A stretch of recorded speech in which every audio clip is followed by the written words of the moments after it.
Welcome to Alaska Weather, a production of Alaska Public Media and the National Weather Service, Alaska Region.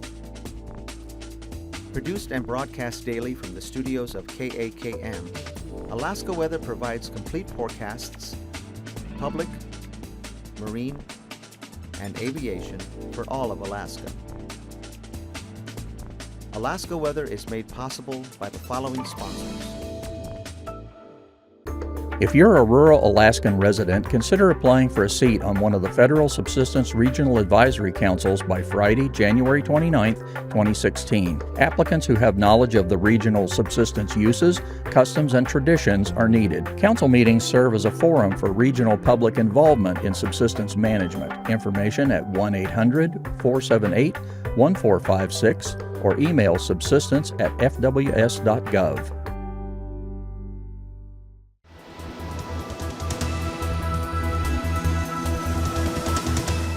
The National Weather Service. Good Tuesday, everyone. I'm meteorologist Dave Snider with the National Weather Service. It's the 15th of December, and as always, we encourage you to stay up to date with your local weather information. It's something only you can do for yourself. Weather.gov/Alaska is the place to do that. Weather info line is open at 800-472-0391. And to round out the rest of the weather picture is Facebook, Twitter, and YouTube. Now, we'll start with YouTube. You can get an afternoon map briefing similar to the same maps you'll see here every day online at YouTube. If you go to NWS Anchorage or even NWS Fairbanks, you'll be able to get that 2.5-minute long version of the surface weather charts there for all of Alaska. It's a really good first look at the weather to come for the next 24 to 36 hours. NWS Alaska on Twitter is just one of the accounts you can follow. If you look for the hashtag AKwx, you can find many people talking about Alaska weather. And if you go to NWS Juneau, NWS Fairbanks, or NWS Anchorage, you can get a localized weather picture for all of those areas specifically. NWS Alaska is the place to find all of our social media there for the entire state, and you can learn more about what was going on with the large Bering Sea storm and perhaps what's coming your way in the next several days. And of course, weather.gov/Alaska is where we show you our official weather products anytime. Here's a look at the hazardous weather situation right now. Nothing going on in Southeast, all clear at the moment. As far as the Alaska Range goes, it's wind that we're dealing with from the eastern Alaska Range and the Deltana and Tanana Flats regions. We could see gusts there up to about 50 miles per hour, perhaps 55. Around the Denali and Healy area, we're expecting those gusts to continue. Now, most of these wind advisories are going to last until about 6 o'clock tonight. We're expecting those winds to slowly die down as we head through the rest of the evening hours. It will still be blustery through the night, but it looks like the bulk of the wind should start to die off as we go into the evening hours there. For the Deltana and Tanana Flats region, expect that to continue until about 9 o'clock. Now, looking northward across the northern Arctic coast and the Chukchi Sea coast, all the way down toward Wainwright and Point Hope, look for that winter weather advisory to continue until 6 o'clock tonight. 1 to 2 inches there, and it looks like Wainwright has lost an eye. Interesting. We'll have to find that eye there and put that back in there for tomorrow. Fun stuff. Across the Yukon Delta, we're also looking for a high surf advisory. Looks like the surge could be about 2.5 feet, with the seas coming up to 10 feet. Looking for that high surf advisory to continue through this evening, but conditions should start to diminish after the high tide later on this evening and late tonight. So look for improvements after tonight. There are high surf advisory for areas along the coast south of Amonicum along the Yukon Delta there. So conditions will improve after tonight. Here's the weather picture. As you look at the satellite, you can clearly see that circulation that moved through the Bering. This is the big storm there, and as it continues traveling north now of St. Lawrence Island, it is pulling in drier air to southwestern Alaska, still bringing that decent fetch of water and wind into the Yukon Delta there.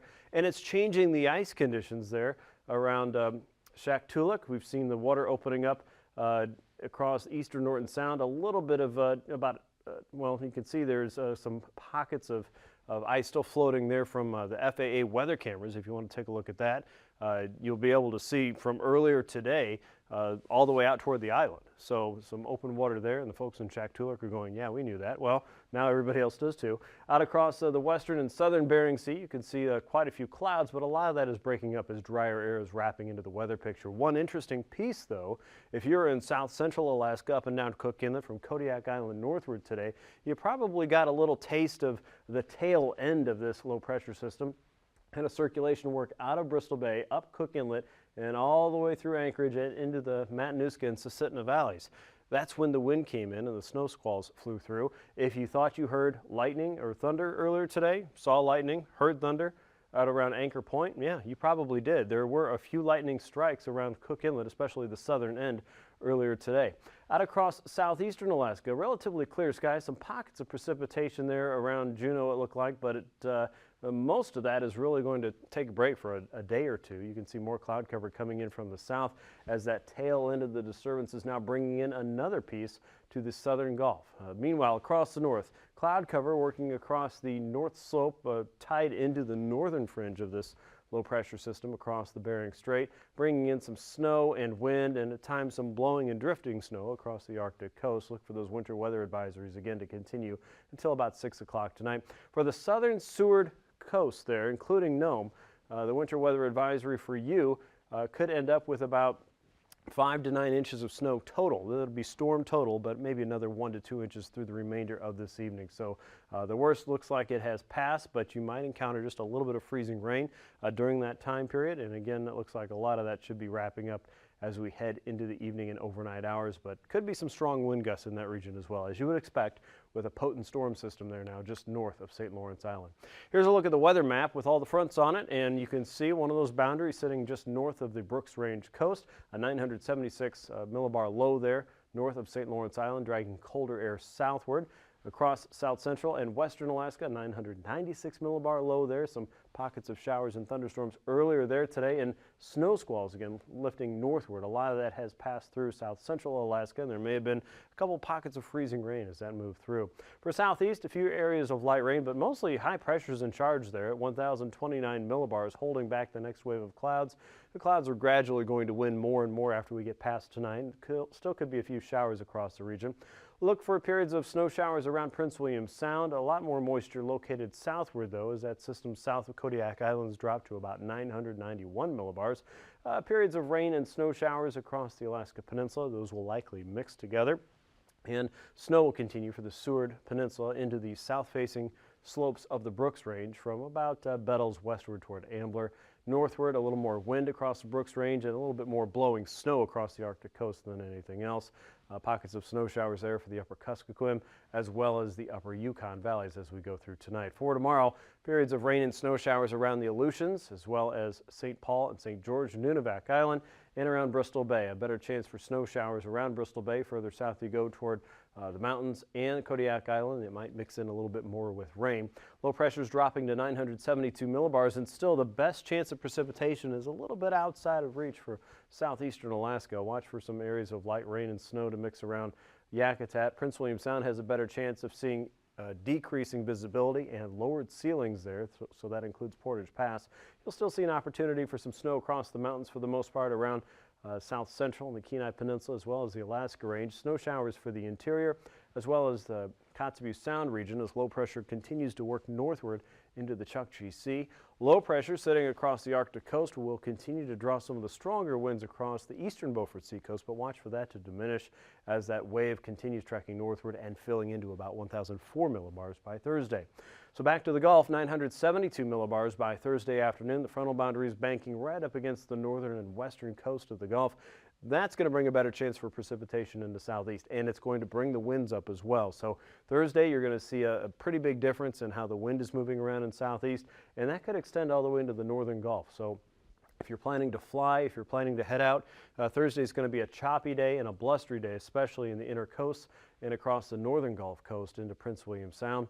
Out across the west, obviously a new player into the Bering Sea. That's a 944 millibar low. And once again, you should pay attention to the system as it is rapidly deepening. It's on a slightly different track than our previous weather maker, now across the Chukchi Sea at this point on Thursday.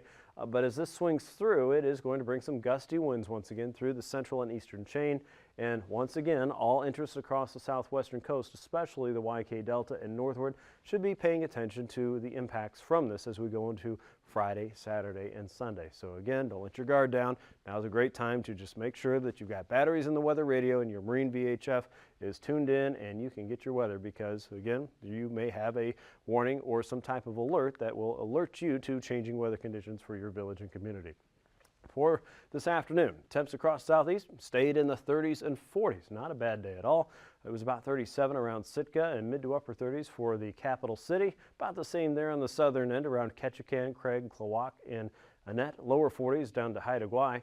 For Prince William Sound, we saw 20s and 30s and snow falling in Cordova at the airport there, as well as snow in Valdez at 28, 41 at Montague Island, and 29 as you head out toward Anchorage and northward. Temperatures weren't a whole lot different in Talkeetna. Heading up through the Matanuska Valley, though, conditions cooled down significantly. Into the Copper River Basin, you drop down to 3 around Golconda. Northway was only 15 below. 7 below in Fairbanks, and Denali and the Healy region were in the upper 20s with that wind. 2 above for Eagle, it was 2 below in Fort Yukon, 18 below for Arctic Village, and 1 below in Barrow, with temperatures actually above 0 for many from Wainwright eastward toward Prudhoe Bay and Dead Horse, and 1 above in Kaktovik. Lower 20s for Kotzebue Sound today. Shishmaref clocked in at 25. It was 28 across the mountains there in Nome. 27 for Unalakleet. Galena showed 18, 27 in Ammonok, and 32 around St. Lawrence Island, 26 in Bethel. Around Bristol Bay, temps generally held at or just above freezing for a time. Lower to mid-30s around the Aleutian Range and into the Alaska Peninsula. Sandpoint was 37, False Pass and Cold Bay also very close to freezing. St. Paul was 30, St. George a little bit colder, and lower 30s around Adak and Atka, with 26 out around Attu. Overnight low temperatures will remain milder for the middle Tanana Valley and southward. Look for temps in the teens and low 20s as you head into south central. 35 in Kodiak, upper 20s and lower 30s for the outer coast and southeast. The Arctic coast anywhere from 5 to 10 below. Kotzebue Sound temperatures in the teens, even low 20s there. Nome only 18. Southwest, look for temps in the mid to upper teens. The interior, again, a little bit cooler as you head into the Tanana Valley and the upper Kuskokwim. Single-digit territories. You can see that really cold, dry air retreating into eastern Canada. And as that moisture moves in and the wind picks up, overnight low temperatures are also going up a little bit too. Tomorrow's high temperatures also reflect that change. There will still be some pockets of colder air across the upper Yukon Valley and the flats, but look at the Arctic coast. You're above 0 for many locations, 0 to about 5 above out toward Wainwright and Barrow. Lower 20s for Kotzebue Sound, teens and 20s for the Norton Sound region. Teens and 20s also south of the Yukon into Bristol Bay. Some places will probably go above freezing again for king salmon, southward toward the Alaska Peninsula, mid-30s for the central and western chain. Upper 20s and lower 30s for south central. 40 in Kodiak. Should be a nice warm day for you, though a little bit windy. And 30s and 40s for a large part of southeast, and you'll gradually get more clouds with that. Here's a look at the flying weather, and we expect MVFR conditions for the north slope. Look for IFR conditions all the way through the Bering Strait on the leading edge of that cloud bank, thanks to low pressure sitting up across the Chukchi Sea. IFR conditions from about Resurrection Bay all the way down through Chillicothe Strait and over Kodiak Island. Not so much over southeastern Alaska just yet, so conditions should be pretty good for visibility there. And out west, you can see the clouds and lowered visibility in advance of that next system. Here's your pass conditions. Anaktuvuk Pass, we expect to see improvements through the day, though it may start at MVFR. The same goes for Adigan Pass. We expect to see VFR conditions developing there throughout the day. Lake Clark and Merrill Pass look to be A-OK for tomorrow. Rainy Pass may start at IFR, so look for improvements to happen there. Windy Pass also looking for gradual improvements to VFR by mid to late day. Isabel Pass, we expect to see marginal conditions to start your Wednesday, and Mentasta Pass right now looks to be VFR through most of the day. Tonita Pass, we expect to see lowered visibility and ceilings there with snow showers in the region. I'll look for MVFR perhaps by the end of the day and leaning over hard toward IFR for Prince William Sound and Portage Pass as we get into the afternoon. For Chilkoot and White Pass, we expect to see VFR conditions developing there throughout the day. So again, look for improvements. Freezing levels, you can see the warm and wet air spreading out across the central and eastern Gulf. The surface freezing line lifting northward just a little bit, even further north than St. Paul and St. George. So definitely some warmer air lingering across the southern Bering at this point. Icing potential below 6,000 feet for the south-facing slopes of the Brooks Range, all the way out to just about Red Dog Mine, light to isolated moderate there. And then remember, we've got that next wave of weather lifting northward. With that, I do expect some potential for occasional moderate, maybe a little worse over parts of Kodiak Island. So aviators, keep your eye on what's going on around Kodiak Island tomorrow and northward, as conditions could be changing there and icing potential could be worsening, anywhere from about 2,000 to 3,000 feet on the leading edge of that to above 3,000 feet as you head down toward Kodiak Island. Southeast again, still looking pretty good. Jet stream, we've got 2 waves of low pressure right now, both of those acting very vigorously with the surface weather, and you can see that lobe of low pressure south of Kodiak Island. On the western and southern side of that, wind speeds up to 110 knots and then 120 knots over the western Bering. And the next weather maker is getting its energy from that 150 knot jet streak south of the Kamchatka Peninsula, and westerlies continue over the Alaska Range. At 9,000 feet, our low pressure system's guiding in stronger winds across the north and eastern Gulf at about 45 to 60 knots from the south and east. We've got southerlies working up through the Bering Strait, pretty amazing to watch, and north and westerlies across the central and western chain, those going anywhere from 50 to about 60 knots. At 3,000 feet, our weather maker across the Gulf still going strong here at this level, 45 to 60 knots from the south and southeast. Southerlies moving across the Brooks Range, again keeping conditions fairly warm, and north and westerly winds still moving over the central and eastern chain as high as 70 knots. Turbulence then, yes, there may be some bumps there across southeast below 4,000 feet. You're going to find a lot of issues there around the mountains, especially in gap winds and in passes. Occasional moderate should be expected below 4,000 to 6,000 feet across south central and southwest, and across the Bering Strait and around the western tip of the Seward Peninsula below 4,000 feet. Watch for some occasional moderate there, including areas around Nome. That's a look at your aviation forecast. I'll be back with a look at the sea ice edge and your marine weather here in just a few minutes. Stay tuned. Hello again, I'm meteorologist Dave Snider with the National Weather Service with another edition of Alaska Weather Facts. And joining me today are not just one, but two people, both with the last name Stevens, which is even more fun, but no relation. We have Eric Stevens from Gina and George Stevens, who is a mechanical engineering student from the University of Alaska Fairbanks. Did I get that right? Yep. Awesome. And today you guys brought a really cool toy, or I should say tool, with you. It's a sandbox, but why are you guys working on a sandbox? Well, it's part of our senior design project, and we were approached by AKwx to build this for them. They had a proof of concept that they developed about a year ago, I think, and they wanted a more robust version that they could pack onto a plane and take places, and it's a handy learning tool for kids and adults. So you're a mechanical engineering student. You've built a traveling sandbox for the experimental program to stimulate competitive research, EPSCoR, and Gina's facilitated this. But why do we need a traveling sandbox? Well, the prototype was such a big hit that they decided they wanted another one, actually two, that that would be easier to travel with, possibly marketable even. Okay, so this is a traveling sandbox that's got a lot of bits and pieces and a computer hooked up to it. What is the computer doing with the sand? The computer actually uses a Kinect sensor to read the topography of the sand or the shape of the sand, and then the computer translates that into information which it projects using a projector onto the sand, showing topographical lines and which is representative of the shape of the sand.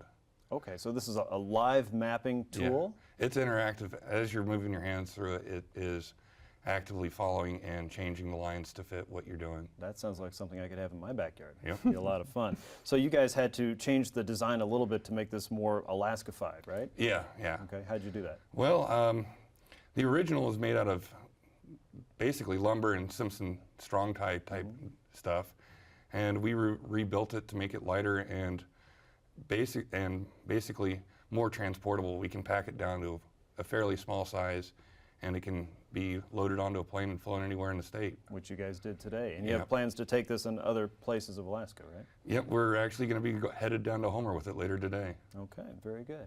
Eric, how does this fit into science learning around Alaska?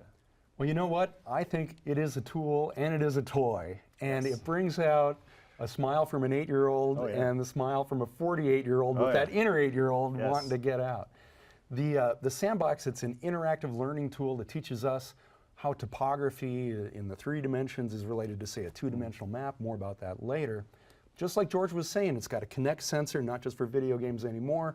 It can sense out the lay of the land there, feeds that information in the computer identifies that, sends a signal to a projector to send topographic lines to map over that lumpy ground. So you get a 3-dimensional topo map out of it. And my favorite thing about it, this is the thing that stops people at the trade show, they stop at your booth and don't leave, is that you run your hand through that sandbox and it responds in real time. It remaps the topography as you get to be Mr. Tectonic Plate Drifter there. You can make things how you want. Well, what if we made a really high mountain here and a low valley there, and the lines adjust to what you did? It's a learning tool because it shows you that connection between these two-dimensional topo lines and what's really out in Alaska. And Alaska's a place with all kinds of topography. You know, we're from the Great Plains, where topo maps tend to be just like blank pieces of paper, but Alaska is particularly gifted in this regard, and this tool helps us, I think, learn more about our state, really. Absolutely. And so this is going to enhance STEM learning, the science, technology, engineering, and math, in many different locations around Alaska. Then this would be something that kids and teachers can get their hands on. It sure is. And I mentioned the it's like flypaper at a booth that, or at the Science Potpourri when we had Greg's original version of this sandbox, and that one was made out of scraps of wood, and it was a prototype. But even that one, before it had some of the refinements that George and crew have made for this newer, upscaled, maybe a 2.0 version of the sandbox, even that one was so attractive to people. It just demonstrated that this has potential to be a learning tool, an outreach tool, an education tool that now is portable and can go places in Alaska. Of course, there's only one sandbox, can't be everywhere at once, but hopefully it gets out there, gets the word out about EPSCoR and what science is being done here for Alaskans. All right, that sounds really interesting, and I can't wait to get my hands in the sand and try this out for myself. We're going to demonstrate this here in our next segment of Alaska Weather Facts, but before we go, we want to remind you that EPSCoR, which is a new acronym for me now, but I'm going to remember this because you can follow them on Facebook and Twitter, and I invite you to do that. Alaska EPSCoR is also something that facilitates science learning at the University of Alaska around the state, and that stands for Experimental Program to Stimulate Competitive Research. So check that out and make sure you tune in tomorrow because we're going to have the next version where we actually get our hands in the sand and check out how this works and demonstrates that topography. So for now, I'm meteorologist Dave Snider with this edition of Alaska Weather Facts, and we'll see you again next time.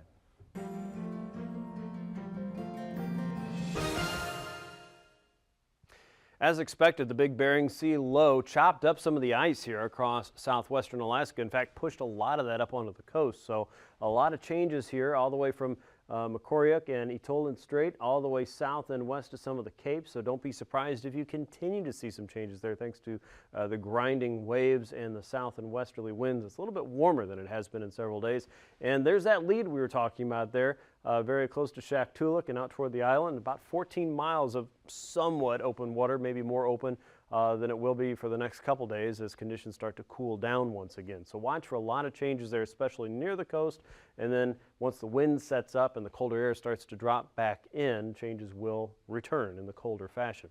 Here's a look at southeast. Expect more wind in the next couple of days. We've got a northerly wind out of the Lynn Canal at 15 knots tomorrow with a 3-foot sea. Easterlies coming off the higher hills there at 25 knots with a 5-foot sea. And then on the outer coast, 40 knots there with higher gusts in all of those regions. As you get into Thursday, the winds are going to change around a little bit more to a south and southwesterly flow with higher gusts there. And remember, we've got low pressure working in from the south, so we're going to have a little bit of a tighter pressure gradient in some areas. 25 to 35 knots on the inside with 5 to 7-foot seas, and anywhere from 14 to 18-foot seas on the outer coast again with higher gusts. Here's South Central, 25 to 40 knot winds coming down Cook Inlet, 45 knots inside of Shelikof Strait. Obviously, storm warnings are going up for Wednesday night and into Thursday with winds like this. North and easterlies across the north and eastern coast, 25 knots inside of Prince William Sound, 45 knots from the east, continuing into Kodiak Island with an 18-foot sea. Northeasterlies inside of Prince William Sound for Thursday. Conditions should improve throughout the day for Thursday afternoon. They'll start out a little bit on the rougher side with 35 knots in the north and outside the Barren Islands, 35 knots with a 20-foot sea. Northerlies continue down Cook Inlet at 25 to 35 with seas ranging from 9 feet in the north to 18 feet inside of Shelikof Strait. Northeasterlies inside of Bristol Bay at 30. Northwesterlies considerably stronger from Sand Point to King Cove tomorrow at 50 knots with a 13-foot sea, 16-foot seas heading up toward Castle Cape and Chignik with higher gusts from the north and east. Conditions should improve a little bit on Thursday, but not entirely. 40 knots there on the lee of the Alaska Peninsula, 30 knots on the Bering Sea coast with seas ranging from 14 to 17 feet inside of Bristol Bay.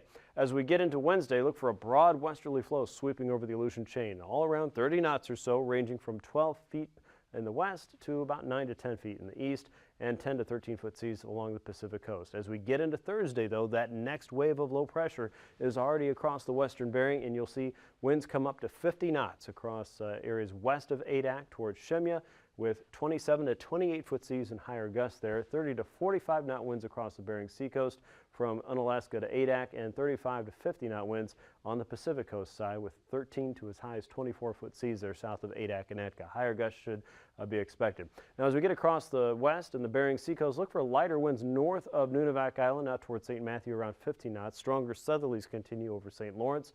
Outside of Kuskokwim Bay, 25 knots with a 7-foot sea, and westerlies opposing that as you head into the Pribilofs, 20 knots with a 7-foot sea there. For Thursday, the winds pick up a little bit more, but they certainly strengthen out around the St. Matthew Island waters, 50 knots with a 10-foot sea, expecting higher gusts in the region. Lighter winds from Hooper Bay northward towards St. Lawrence Island, 15 knots with a 3 to 4-foot sea. Watch out for the heavy freezing spray. That's going to be an issue with the stronger winds, and especially close to the ice edge. Easterlies continue for the Beaufort Sea coast, 25 knots there for the east, and for the Chukchi Sea, south and southeasterlies moving out of the Bering Strait, still in that warming wind, 25 to 30 knots wrapping into the low pressure system. Those start to diminish as we get into Thursday, 15 to 20 knots in the west, 10 knots coming in from the west for the outside areas of Kotzebue Sound, and a south and southeasterly wind strengthening over the ice for the Beaufort Sea, 15 to 20 knots there. Recapping tonight's weather, wind advisories continue for just a little longer for the eastern Alaska Range and areas around the Deltana and Tanana Flats region, as well as the Denali and Healy area. Gusts there as strong as 50 to 55 knots. A winter weather advisory for the south-facing coast of the Seward Peninsula. That includes Nome and the Golovin area. Look for pockets of freezing rain, but most likely snow should be trending downward as we get into the next several hours. As we go into tomorrow, low pressure strengthens across the western coast. Still a relatively dry day for southeast, and it looks like more snow showers in the west with a new storm building into the Bering. Thanks for watching Alaska Weather. These forecasts are to be used for planning purposes only. Call 1-800-WX-BRIEF for a formal pre-flight briefing. Always file a flight plan before you go flying. The U.S. Coast Guard Auxiliary urges you to leave a float plan with a friend or the harbor master before you go boating. Alaska Weather is made possible by the following sponsors.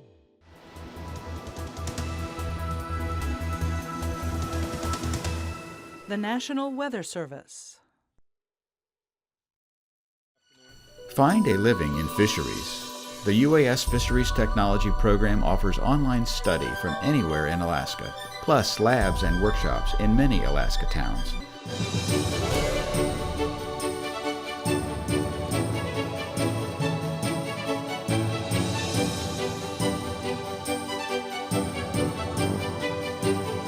Is most likely a chum. Find your living without leaving where you are. Fisheries Technology from UAS.